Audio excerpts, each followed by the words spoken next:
Mes voyages se bornent à parcourir une quinzaine de kilomètres tous les matins entre Sucy-en-Brie, la Varenne, Ormesson, dans une forêt assez close d'ailleurs, où je fais 2 fois le trajet quelquefois, avec un petit magnétophone, car je me suis perfectionné, un petit magnétophone en bandoulière. Et puis dès que j'ai une idée, j'appuie sur un petit bouton, et puis en marchant comme ça, c'est d'ailleurs assez curieux d'entendre ces documents, parce que je suis un peu essoufflé, j'ai une voix d'outre-tombe, et puis on entend le bruit des pas. Ça fait très bizarre, c'est même impressionnant. C'est un accordéon qui fait le joli cœur au coin d'une rue. C'est un accordéon qui chante la douceur d'un temps qui n'est plus. Sur son clavier magique scintillent les couleurs de toutes les musiques et de tous les bonheurs. Pam, pam, pam, pam. Vous êtes un vieux pêcheur d'ici? Ah oui, je pense bien, je suis un vieux, ça fait depuis 40 quoi, depuis la démobilisation que je... Et le poisson, vous êtes fidèle, le poisson? Oh, moins qu'avant. Moins qu'avant. Hein. Moins qu'avant. Ah, c'est ingrat les poissons, ça n'a rien dans la tête. Ils ont disparu, les pauvres, ils sont empoisonnés ou quoi, mais il y en a beaucoup moins. C'est vrai. Moi j'habite depuis 54 ici. 54, oui, vous êtes venu bien après moi. Ouais. D'ailleurs, normalement j'aurais dû habiter là en 39. J'ai été mobilisé, je suis revenu, j'ai habité mon petite maison là. Mais vous avez pu la retrouver après la mobilisation, alors la même, non? Oui, j'ai eu de la chance parce que je suis juste au coin de la rue Marguerite. Là, la grande propriété là était occupée par les Allemands. C'était la Feldgendarmerie qui était là.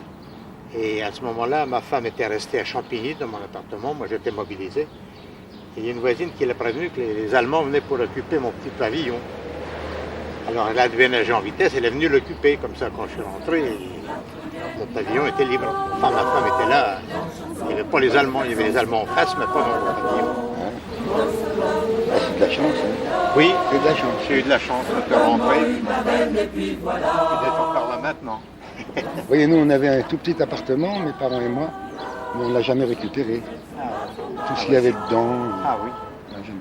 Oh ben, la grande propriété en France, tous les tableaux, le même valeur, ils ont tout emballé. Bien sûr. Non, mais on n'a même pas pu rentrer dans nos murs. Ah, vous n'avez pas pu rentrer dans nos murs? Non. Ah mince. Oh, peut-être qu'on s'y est mal pris, hein, vous savez. La liberté retrouvée, comme j'étais jeune et que... Et on cherche pas. Autour de moi, les gens que j'aimais avaient disparu. Je ne cherchais plus du tout à reprendre des biens qui n'étaient d'ailleurs d'une telle pauvreté que je préférais voler de mes propres ailes. Ça y est. Voilà. Ben, la matinée commence bien. Mais ça, c'est pas intéressant. Enfin, c'est pas mauvais. Oh, elle est belle. C'est joli. Mais il y a beaucoup d'arêtes. Ouais. Ah. Hop. Bravo. Quand j'étais jeune, je faisais du vrai vélo.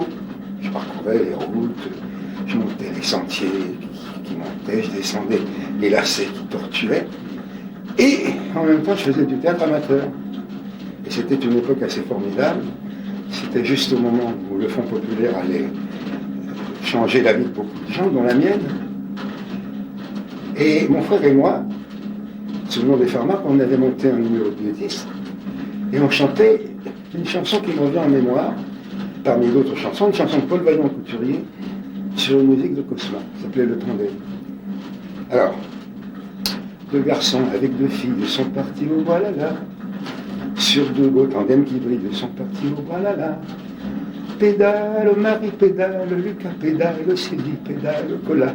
La route est jolie, j'aime qui me mène au bois. Voilà, on ne sait pas plus. C'est pas mal parce que je viens déjà de parcourir peut-être 850 mètres.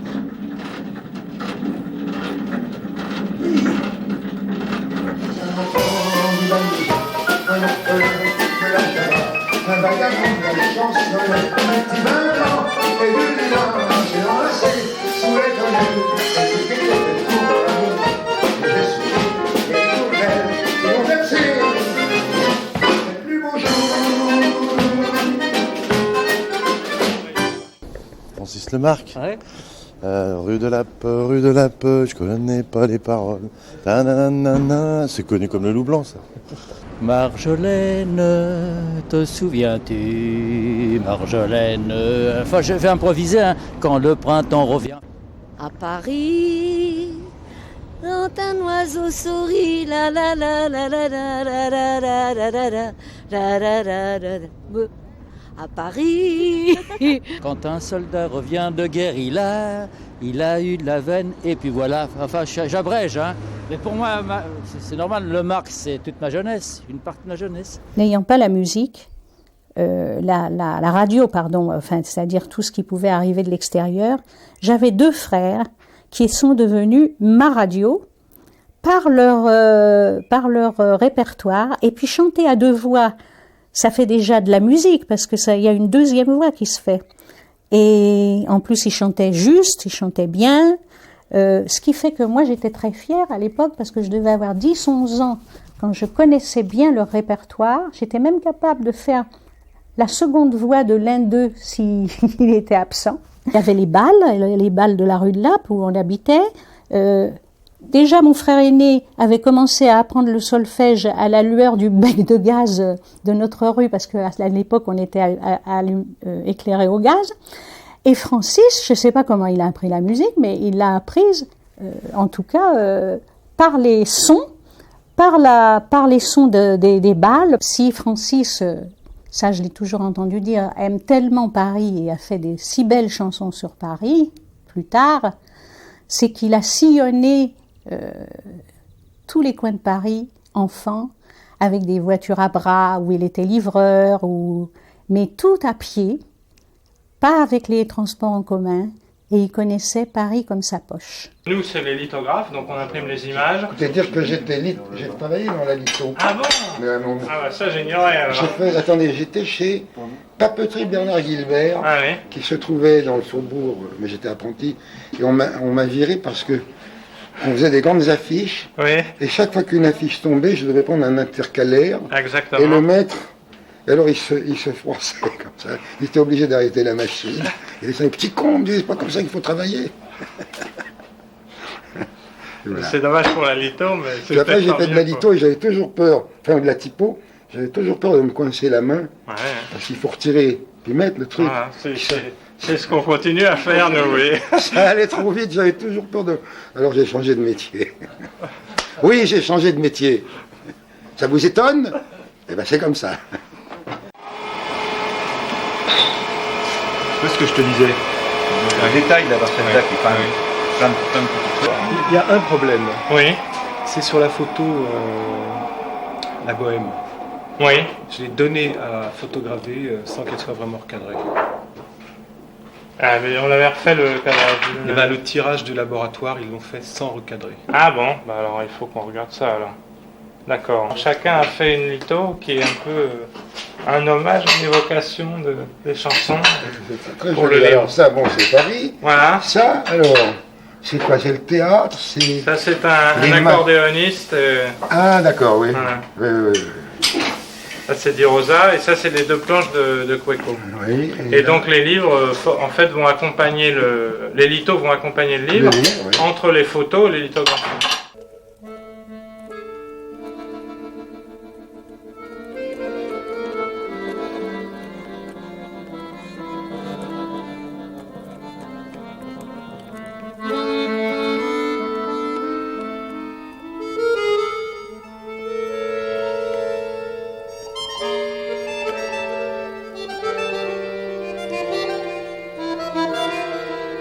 À Paris, quand elle a mon cœur et tout café pendant les semaines, le cœur qui se sourit, et ça passe et Bruxelles. À Paris. Ah, je me souviens d'une soirée que je n'oublierai jamais parce qu'elle a été vachement importante pour moi. J'avais été invité à un spectacle dans lequel chantait Édith Piaf, et c'était Mado Robin, la cantatrice, qui m'avait offert un billet. Alors je m'étais installé dans la salle, j'avais écouté la première partie, pensant tomber sur une première partie comme toutes les autres. Voilà qu'à la fin de cette première partie, arrive un artiste, mais une révélation. J'avais jamais vu un gars comme ça, grand, bien bâti, souriant, chantant des chansons qu'on n'entendait pas, elles étaient toutes nouvelles, ces chansons. Et se déplaçant, virevoltant, enfin, un tel choc que je reçois, mais tellement fort que je décide de ne plus rester, même pour écouter Edith Piaf, alors que je m'étais déplacé pour elle. Je sors, prendre l'air, encore pratiquement KO, encore bouleversé de ce que j'avais entendu. C'était quelque chose de tellement effarant. Il jouait avec ses mains, il dansait. Enfin, jamais j'avais vu au musical un artiste déployer tant de talent, avoir tant de facettes différentes. Et ce gars-là, il s'appelait Yves Montand.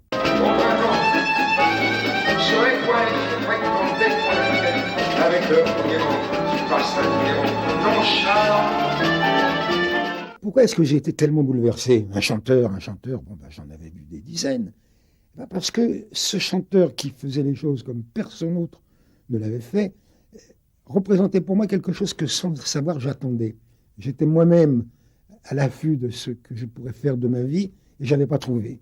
Et voilà que je voyais un gars qui faisait exactement ce que j'aurais voulu faire, mais qui le faisait bien mieux que je ne pouvais, puisque moi, j'avais encore rien commencé, et lui, il était en plein épanouissement. Alors, je dois vous dire, j'ai été jaloux, mais vachement jaloux, mais vraiment aigri. Salaud, il fait des choses que je ne ferais pas. Et puis finalement, je me suis calmé, et je me suis dit, mais il chante des chansons, il a besoin de chansons. Eh bien, je vais lui écrire des chansons, tout simplement. Car le vent, quand il vient à Paris, n'a plus qu'un seul souci, c'est d'aller jardiner dans tous les beaux quartiers de Paris. Mais je ne savais pas comment on écrivait une chanson. J'en connaissais plein de chansons. J'en avais entendu rue de Lappe, par les chanteurs de rue, à la Bastille. Enfin, je connaissais des centaines de chansons. Mais je ne savais toujours pas comment on les faisait, puisque moi, je me contentais de les annoncer, de les répéter. Je me suis dit, il me faut la solitude. Alors, j'avais une petite chambre à Boulevard-Saint-Germain, au 6e étage, une petite chambre de bonne, toute minuscule. Et j'ai commencé à faire les 6 pas, aller 6 pas autour, pendant des jours et des jours, peut-être 2 ou 3 jours et 3 nuits, sans rien trouver, en me disant, à force de marcher, il va venir quelque chose. Et c'est vrai. Tout à coup, il y a quelque chose qui s'est déclenché dans ma tête, c'était « Quelle était verte ma vallée, quelle était douce à regarder ». Oh, je me dis, ça y est, je crois que j'ai commencé une chanson. Alors, faut la noter. Ah, comment on note une chanson? Les paroles, ça va, mais la musique, mes connaissances en solfège étaient tellement rudimentaires que... Et puis en plus, j'avais pas de papier à musique. Alors j'ai pris des feuilles de papier blanc, ça j'en avais, j'ai tracé des portées musicales, et puis j'ai commencé à poser des notes toutes en blanche. Je ne savais pas du tout comment noter une noire par rapport à une blanche. Je ne savais pas compter les temps qu'il y avait entre l'une. Enfin, je ne savais pas noter les rythmes. Mais j'ai quand même réussi à noter linéairement ma mélodie, ta, ta, ta, ta, ta, ta, ta, ta. Et ma première chanson terminée, je l'ai mise de côté, puis j'en ai attaqué une autre. Le soleil, qui est son vieux copain, est aussi de la fête, et comme de collégiens, il s'en va bloquer dans ma vie. Et la main dans la main, ils vont sans se frapper, regardant un chemin, si Paris a changé.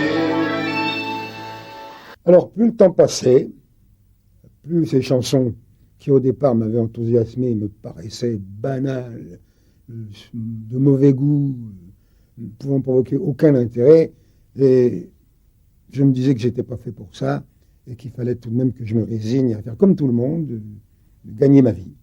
Mais enfin, avant de laisser complètement tomber, je me suis dit, je vais tout de même demander à un copain en qui j'ai confiance d'écouter ces chansons. Et ce copain, c'était Jacques Prévert, que j'avais connu quand ensemble nous étions dans un groupe de théâtre, lui au groupe Octobre et moi au groupe Mars, une sorte de théâtre militant. Et on s'était connus là-bas. Et on était devenu, il était pour moi une sorte de grand frère, très, très affectueux, très à l'écoute. Quand je voulais lui parler, il prêtait toujours l'oreille, même si ce que j'avais à lui dire risquait de ne pas l'intéresser. Alors je l'appelle, je lui dis, Jacques, voilà, je voudrais te demander un service. J'ai écrit des chansons, j'aimerais que tu les écoutes si tu veux bien et que tu me dises ce que tu en penses. Ben, il me dit, viens. Alors, j'arrive, il habitait dans un hôtel rue de Seine. Je lui chante mes 4 chansons, 3 ou 4, enfin, je crois qu'il y en avait 4. Il les écoute attentivement, la cigarette au bec, avec ce tic qu'il avait déjà. Il remuait sa cigarette dans tous les sens. À la fin de mon petit récital, il dit, écoute, moi je les aime bien, hein, mais je voudrais pas me tromper. Alors, on va demander son avis à un gars qui s'y connaît. Il décroche son téléphone et il appelle Yves Montand. Il y a toujours les taxis en maraude qui vous chargent en route. Maintenant le stationnement, il y a trop d'argent. Les taxis au café, on voit n'importe qui pointe n'importe quoi, qui parle avec ses mains et qui est là depuis le matin au café. Alors il appelle Yves Montand. J'entends le déclic d'un téléphone qui se décroche après la sonnerie. Il lui dit, bonjour Yves, c'est Jacques Prévert. Dis donc, j'ai un copain qui écrit des chansons. Tu devrais les écouter. Bon, d'accord, très bien, je ne sais pas ce qu'il se dit, il raccroche. Et moi, j'étais stupéfait, parce que je ne lui avais pas parlé d'Yves Montand. Moi, je lui avais dit que j'avais écrit des chansons, mais jamais j'avais laissé entendre que c'était Yves Montand qui m'avait inspiré. Et voilà que lui, sans que je lui en parle, se propose de demander à Montand d'écouter mes chansons. Là, je me dis, là, il y a un petit miracle. Alors, il me donne son adresse. À peine m'avait-il donné son adresse que, hop, j'étais déjà devant la porte d'Yves Montand. Il y a la scène, à n'importe quelle heure, et là, ses visiteurs qui la regardent dans les yeux, ce sont ses amoureux à la scène.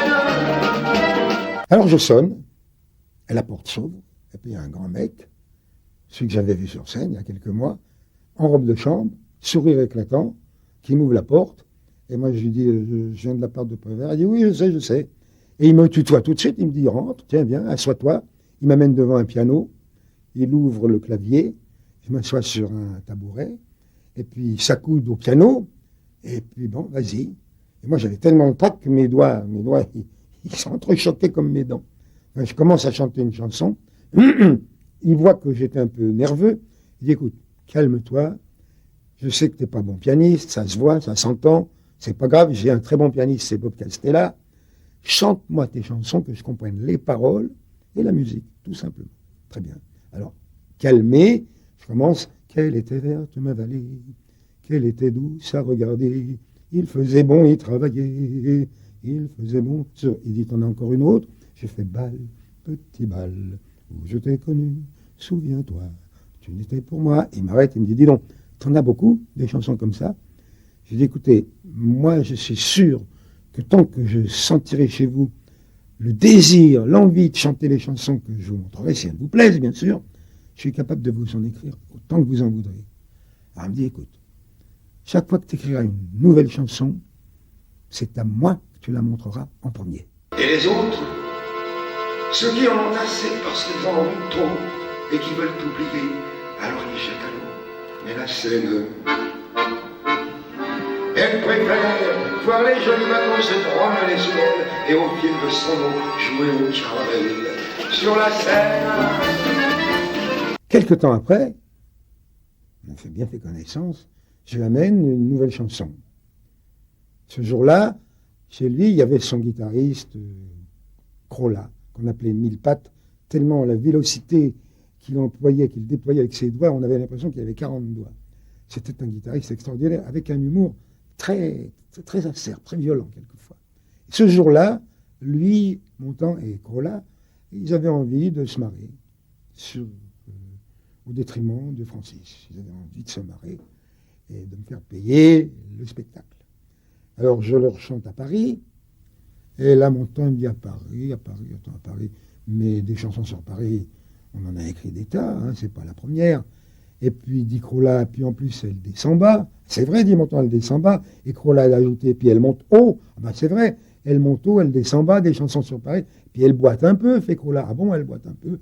Ben oui, ben écoute, ouais, c'est vrai. Ben je dis, qu'est-ce que j'en fais, cette chanson? Ben ils me disent, tous les deux, avec un bel ensemble, comme s'ils l'avaient répété. Tu la fous aux chiottes. Les ennuis, il y en a pas qu'à Paris, il y en a dans le monde entier, oui mais dans le monde entier, il y en a pas pour Paris. L'ennui, à Paris, au 14 juillet, à la lueur des lampions, on danse sans arrêt, on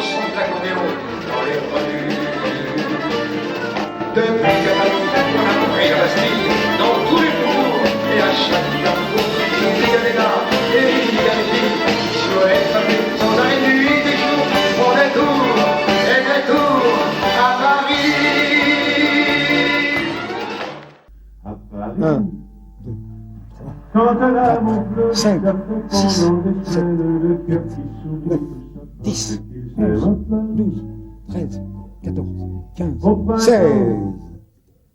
Eh ben oui, il avait raison. Il manque une mesure. Il avait raison, elle descend bas. Il avait raison, elle monte trop haut.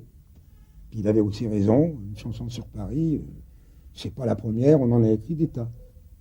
Et il l'a chantée avec beaucoup de succès. Et je vais vous dire, elle a fait le tour du monde, à cloche-pied.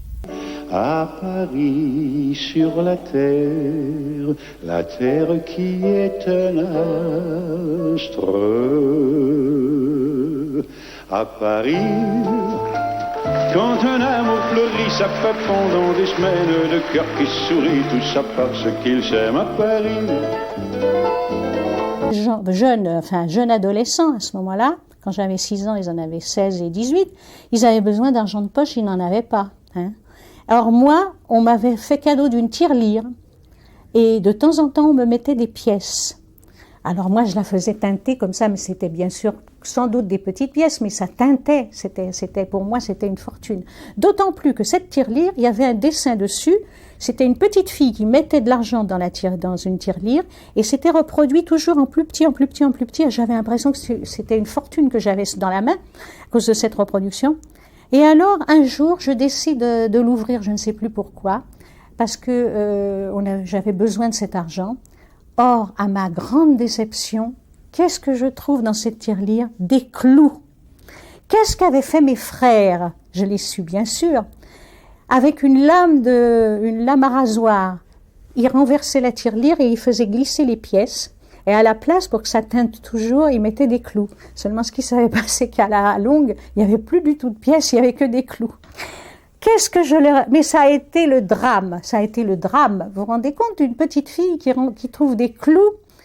Un jour, j'ai vraiment eu envie de lui rendre hommage, mais j'avais pas envie de lui rendre hommage simplement comme ça. J'avais envie que tout le monde sache à quel point j'étais fière de mon père, et à quel point je l'aimais, à quel point... Donc la seule solution pour moi de faire ça, c'était de monter sur scène. Et rien que le fait de monter sur scène, pour moi, c'était terrible. Rien que le fait de lui amener, tu sais, je devais amener un verre d'eau sur une petite table. Et quelquefois, dans les salles dans lesquelles il chantait, il n'y avait pas de rideau. Et quand j'amenais le verre d'eau, il y avait plein de monde dans la salle et tout le monde me regardait. Et j'étais très, très, très gênée. Donc, un jour, je me suis décidée, parce que j'avais très, très peur qu'il annonce qu'il allait arrêter de chanter. Et que je me suis dit, je pourrais jamais, s'il annonce ça, ça va être trop tard, je pourrais pas lui rendre mon hommage que j'avais envie de lui rendre. Donc, un jour, je me suis décidée. J'ai écrit quelque chose et à la fin de son spectacle, au moment où il sortait de scène, moi, je suis rentrée sur scène et je lui ai lu ça.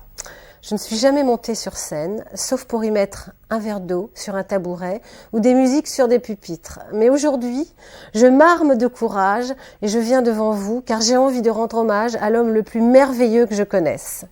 Je ne ferai pas un grand discours, je veux simplement lui dire merci. Merci de tout le bonheur que j'ai auprès de lui, de toute l'admiration que j'éprouve pour lui, de toute la fierté que je ressens pour lui. Je voudrais aussi lui dire combien je l'aime et que si je devais recommencer cette vie, je souhaiterais avoir exactement la même. Et sans oublier les seules personnes sans qui je ne serais pas là, ma mère et mon père, je terminerai ce petit discours en leur disant « Vous non plus, vous ne ressemblez à personne et je vous aime ». Viens près de moi. C'était pour un sentiment. C'est quoi après? Le pot pourri. Bon. Allez, là. J'ai rencontré Francis Lemarque au cours d'émissions qui étaient faites pour la jeunesse et qui étaient des émissions produites par Alain Saint-Augan. Alain Saint-Augan, c'était l'homme qui avait créé Zig et Puce. C'était un homme très gentil, très courtois et qui nous avait demandé souvent de venir faire son émission. Bon, une émission pour les jeunes. Et un jour, dans ce programme, je découvre et je fais la connaissance de Francis Lemarque. Alors je dois vous dire que il m'a complètement estomaqué parce que c'était un homme qui arrivait avec un langage à lui, qui arrivait avec une poésie à lui, avec une espèce de vérité profonde, ne cédant pas aux modes, il n'avait rien à faire des modes, il était lui. Et ce qui m'a frappé dans ce qu'il écrivait, c'était l'originalité, la modernité de son langage. Vous savez, ce métier, à cette époque-là, c'était des artistes, mais dans le sens artisan du mot. De l'artisan, on est passé ensuite à l'industrie. De l'industrie, on est passé au show business. Et du show business, on est aujourd'hui rendu au marketing. Alors je vous garantis qu'entre l'artisan et le marketing, et c'est le jour et la nuit. Le 25 novembre 1917, alors que la guerre était aux portes de Paris, naissait, à 2 pas de la Bastille, Nathan Corbe, qui allait devenir un de nos plus authentiques poètes de la chanson française. Mon père se prénommait Joseph, il était tailleur et ta maman Rose l'aidait dans son métier. Tous deux émigrés des pays de l'Est fuyant les pogroms et les servitudes. Encore et déjà, l'antisémitisme poussait à l'exil les innocents de Dieu. Après bien des péripéties, ils se retrouvèrent enfin à Paris, où ils se marièrent et eurent 3 enfants. Maurice, son frère aîné, puis plus tard, Rachel, ta sœur. La vie était difficile, la pauvreté, monnaie courante, le travail éreintant, mais tu étais heureux, l'amour de tes parents suffisait à ton bonheur. Tu as grandi dans le quartier des Balmusettes, rue de Lappe, où se mélangeaient dans une ambiance conviviale les communautés juives et auvergnates. L'intégration se faisait naturellement, sans histoire, sans heurts. L'entraide était permanente, la fraternité de survie s'imposait à chacun. Tu décides de devenir chanteur. Après tout, difficulté pour difficulté, autant faire ce que l'on a envie. Jusqu'à là, faire l'artiste était un plaisir, et bien ça allait devenir un métier. Tu t'accompagnais à la guitare, tu portais des chemises à carreaux, très tendance, comme on dirait aujourd'hui, et ton répertoire était un mélange de chansons de cow-boy, de couplets satiriques agrémentés de quelques chansons de Jacques Prévert. Ainsi, armé de courage, tu débutas sous le nom de Francis Marc. Les chansons devenaient des succès, il fallait les déposer à la SACEM, ici, enfin au Chaptal. Et c'est grâce ou à cause d'elle que tu allais changer pour la dernière fois de nom. En effet, ton pseudonyme Francis Marc te fut refusé, car il y avait déjà un Marc Francis inscrit à la Société des auteurs. En n'étant pas un changement d'identité près, tu transformas sur le champ ton nom en Le Marc. Te voilà célèbre, tu enregistres plusieurs disques avec Jacques Kennedy qui t'a toujours encouragé à chanter, seul, et tu obtiens en 1951 ton premier prix de l'Académie Charles de Cros. Je dis premier prix, car tu en as eu 3 au long de ta carrière, ce qui est unique.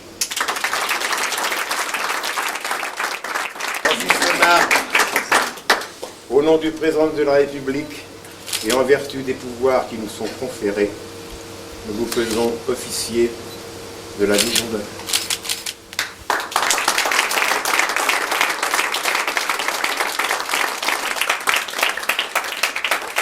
Il est à l'église depuis 1946. Un bail. On arrive encore à se sourire.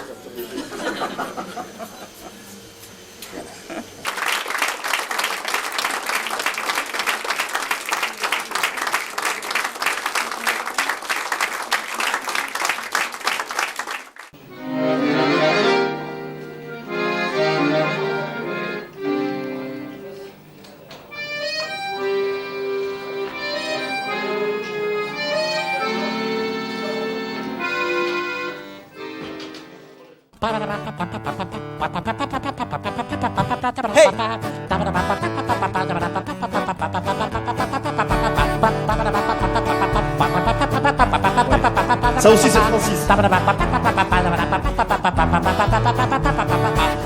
la Lio, voilà la Lio, voilà la Lio, voilà la Lio, voilà la Lio, voilà la Lio, voilà la Lio, voilà la Lio, voilà la Lio, voilà la Lio, voilà la Lio, voilà la Lio, voilà la Lio, voilà la Lio, voilà la Lio, voilà la Lio, voilà Lio. Moi je suis portugaise, ma mère aussi. Et les chansons de Francis, elles sont du monde entier parce que nous, ça nous touche autant que vous, les Français. On est fans, mais à mourir. Et il y a une chanson de Francis qu'il ne chantait pas, lui, en public, qui s'appelle Play et Boss. Et je trouve que ça ressemble à notre vie, quand on a de l'espoir. Et je vais vous la chanter ce soir.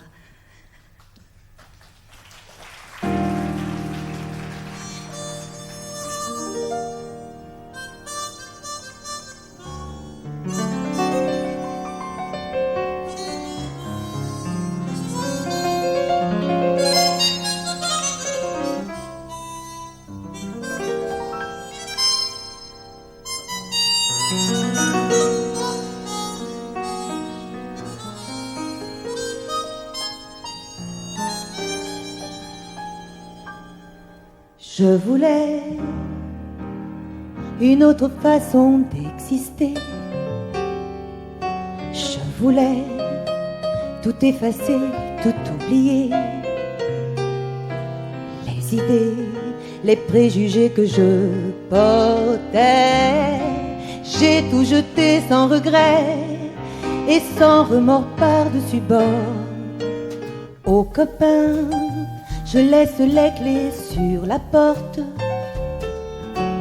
Au chagrin, je dis le diable vous emporte. Je suis bien sur un tapis de feuilles mortes, sur la colline aux oiseaux, je bavarde avec les ruisseaux. J'ai gardé mon grain de folie, j'ai gardé mon âme de gosse,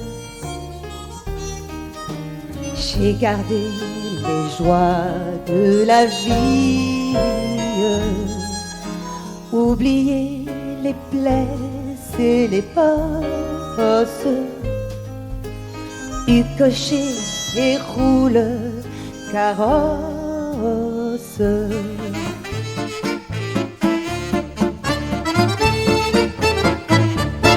Sur les coups de midi et demi, Johnny a battu Tony.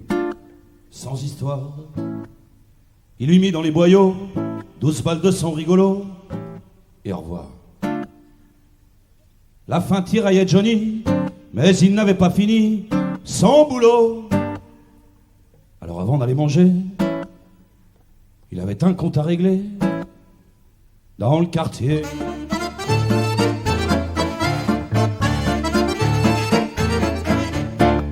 Johnny s'en alla plus loin. Il était 1h moins 20.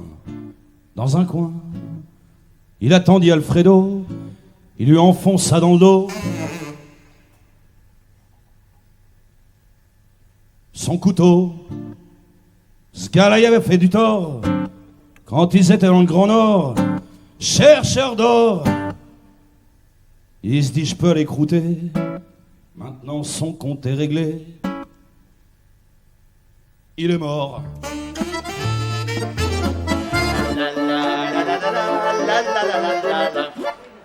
Mince, déjà 1h15, j'allais oublier le rencard à la gare que m'a donné le grand Dédé pour aller exécuter une poupée qui nous a vendu bêtement au fliquette et son amant. En avant, tant pis pour la boussifaille, allons buter de la picaille, c'est le travail. La la la la la la la la la la la. Johnny, tu n'es pas un ange. Entre nous, qu'est-ce que ça change? L'homme saura toujours trouver toutes les femmes du monde entier pour lui chanter ses louanges. Dès qu'il en sera lassé, elles seront vite oubliées. Vraiment, vous n'êtes pas des anges. Johnny, Johnny, depuis que le monde est né. Johnny, Johnny, il faut tout vous pardonner.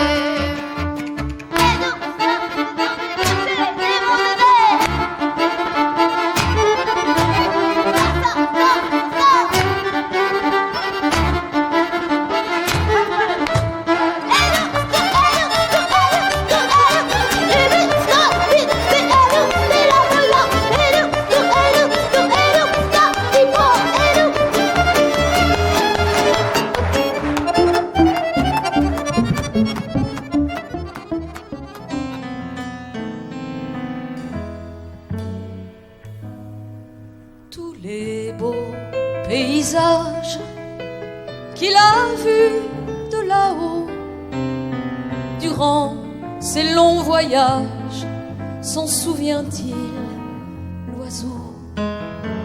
Le vent qui sur les grèves s'essouffle sans répit, sait-il combien de rêves il emporta avec lui? L'arbre a-t-il en mémoire les fruits qu'il a portés? Le fleuve peut-il revoir la source où il est né? La fleur ne peut savoir qui viendra l'arracher.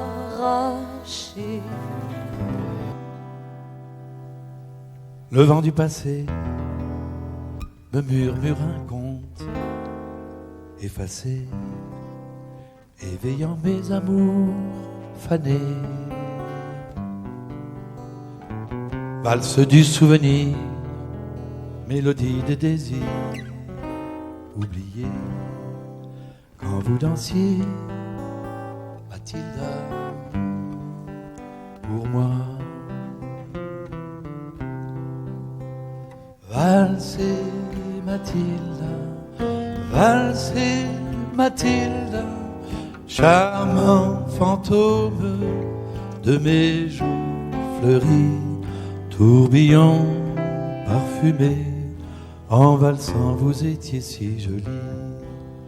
Quand vous dansiez, Mathilda, pour moi.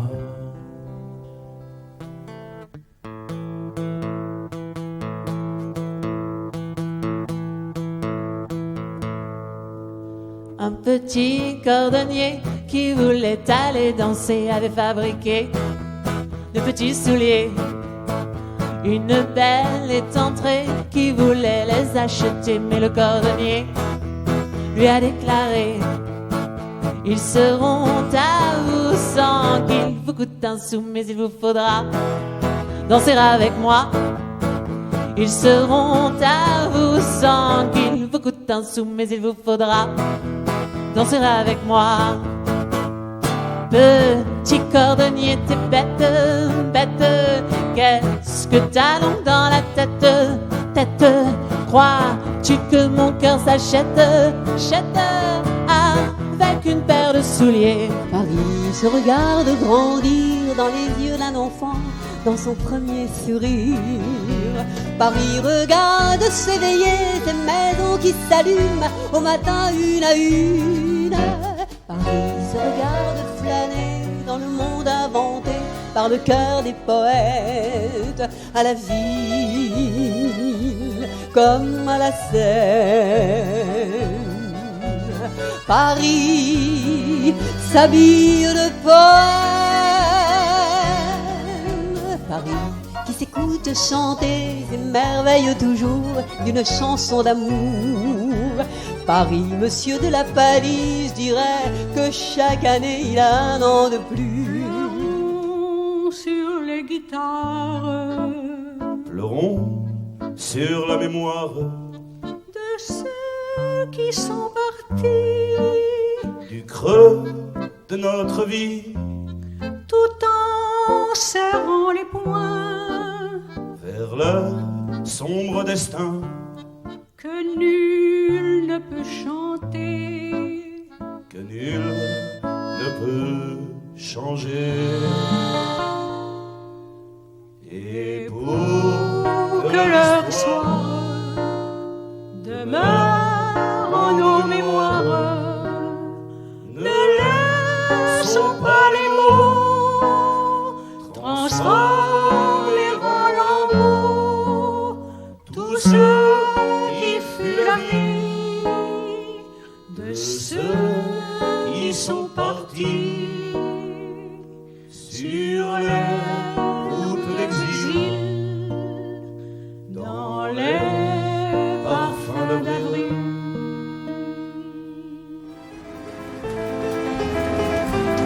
À Paris, quand un amour fleurit, ça fait pendant des semaines deux cœurs qui se sourient, tout ça parce qu'ils s'aiment. À Paris, au printemps, sur les toits les girouettes tournent et font les coquettes avec le premier vent qui passe, indifférent, nonchalant.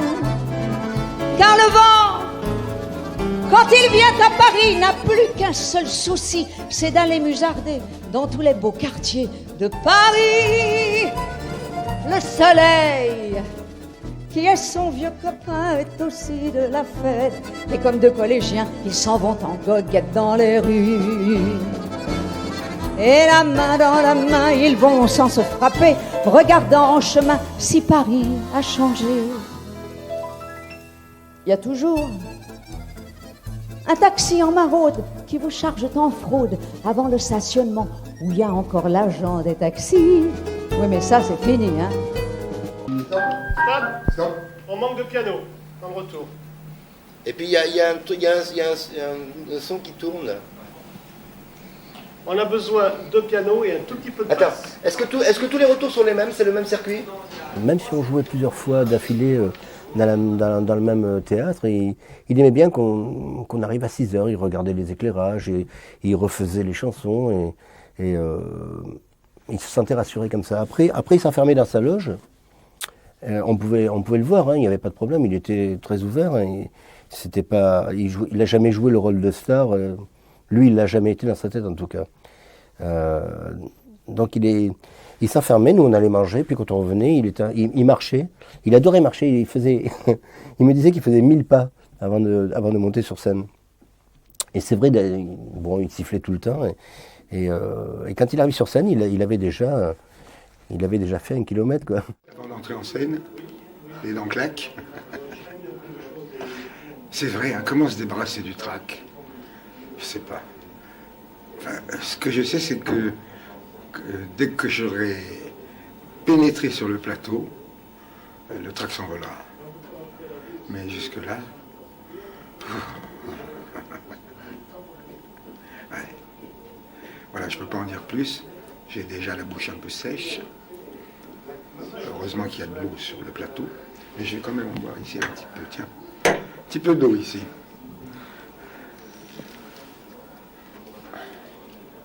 Ah, tiens. Plutôt un peu de ma drogue.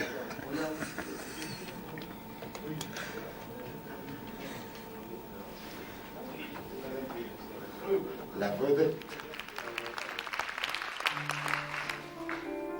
En 1972, il y avait en France 400 000 chômeurs.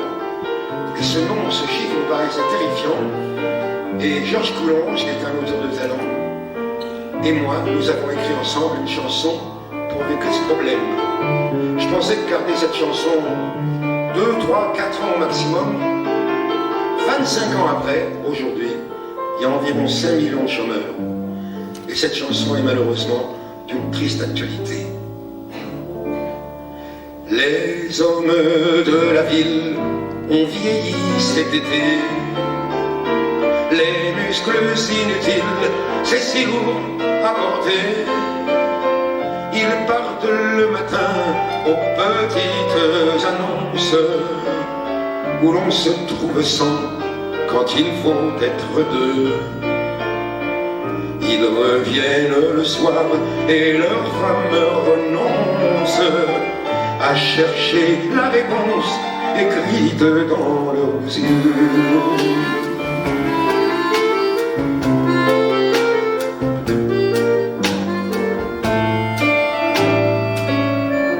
Les femmes de la ville ont vieilli cet été. Les plaintes inutiles, c'est si lourd à porter. Pour toi, voici le temps d'amours adolescentes. Et tu lis le journal par d'autres dépliés. Que les matins sont longs aux phrases décevantes. Et les amours finissent avant qu'on ait osé. Ah, le boa fit le boa derrière ses lunettes en récitant son alphabet. Bien, après le A, il y a quoi? Oui, un tout petit bé, dit la brebis d'une voix tout attendrie. Bien, pour le calcul, nous écoutons la table des 9 que va nous réciter petit Clouton. 1 fois 9, ça fait juste 9. 2 fois 9, 18 à déguster sur le champ. Et vite, voilà ce que l'on apprend dans les écoles au fond des bois. Les animaux ne sont pas aussi bêtes que l'on croit.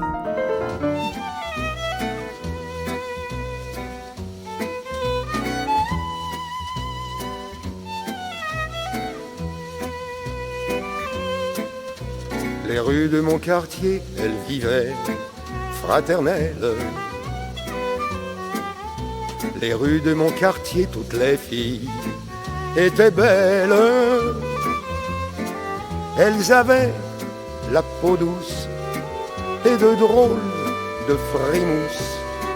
Elles portaient avec elles le soleil.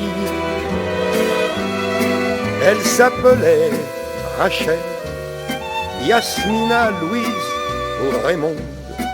Il y avait dans leurs prunelles tout un monde. Quand le curé s'absentait, le rabbin le remplaçait. À la messe, il officiait, son latin était parfait. Quand le rabbin n'était pas là, c'était le curé ce jour-là qui commentait la Torah en hébreu comme il se doit. Les musulmans venaient nombreux se prosterner devant leur Dieu. Les messes étaient fraternelles, chaleureuses, universelles. Les rues de mon quartier, elles sentaient la cannelle. Les fruits gorgés de soleil, les épices et le miel. On souriait à ses voisins, on parlait de tout, de rien, des bonheurs et des chagrins de chacun. Les enfants sur le chemin de l'école du matin partaient le cartable en main, plein d'entrain. Les rues de mon quartier qui sentent la cannelle. Les rues de mon quartier, elles ne sont pas réelles. Elles vivent dans la tête d'un vieux fou qui se croit poète et qui pêche dans les nuages ses mirages. Il écoute dans la nuit l'écho de tous les mensonges qui ne parlent que pour lui dans ses songes.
Une chanson de tous les temps, de tous les continents et de tous les accents.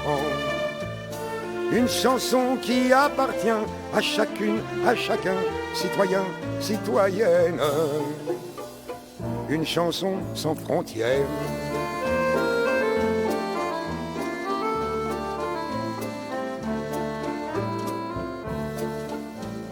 Elle a un air de guinguette, un parfum de zen de vieux comptoir.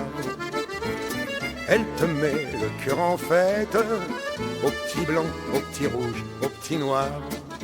Elle t'emmène à tire d'aile d'un coup de caravelle, au pays des étoiles, à toute voile. Elle te fait retrouver le temps d'une caresse, les beaux jours passionnés, ta jeunesse.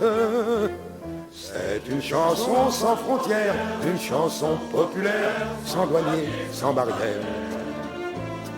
Une chanson libre comme l'air qui parcourt l'univers en long et en travers.